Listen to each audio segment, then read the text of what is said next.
Purihin ang Diyos, purihin ang ating Panginoon.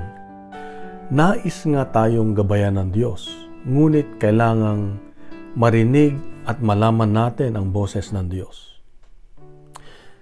May mga pagkakataon sa buhay ko na kailangang malaman ko kung ano ang plano ng Diyos. Ano yung gusto niyang igabay sa akin o gusto niyang gawin ko sa aking buhay. Ngunit kailangang marinig ko ang kanyang boses at makilala ang kanyang boses. Minsan mahirap, pero isa sa mga natutunan ko na paraan ay yung maglalaan ka talaga ng panahon para sa Diyos. Maaring ikaw ay maglaan ng panahon na magbasa ng kanyang mabuting balita, manalangin ng talagang taimtim, o hindi pumunta sa isang lugar na tahimik na ikaw at ang Diyos lamang. Tawag ko dito yung peace center, kung saan doon mo nakakausap ang Diyos, maaaring sa isang sulok ng lugar ng bahay mo o sa tuktok ng bundok. O pinakamaganda yung tinatawag na pumunta ka sa adoration chapel.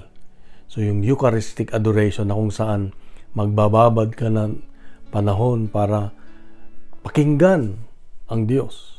Ito yung mga paraan na kung minsan ginagamit ko para marinig ang boses ng Diyos. Kung merong katahimikan na sa aking puso, doon malimit nangungusap ang Diyos. Kaya sabi ng Diyos sa Ebanghelyo ngayon, ang mga nakakakilala sa akin ay sumusunod at sila ay aking bibigyan ng buhay na walang hanggan at hindi sila kailanman mapapahamak. Hindi sila kailanman mapapahamak.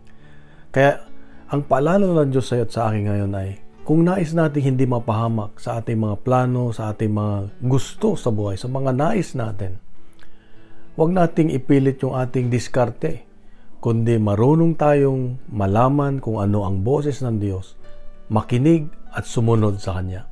Sa mga paraan na aking naranasan ay maaring gamitin ninyo, maaaring gamitin mo, pero meron kang sariling dapat na paraan para malaman yung wika ng Diyos, yung language ng Diyos, na kung saan madali mong maintindihan o malaman ang boses ng Diyos.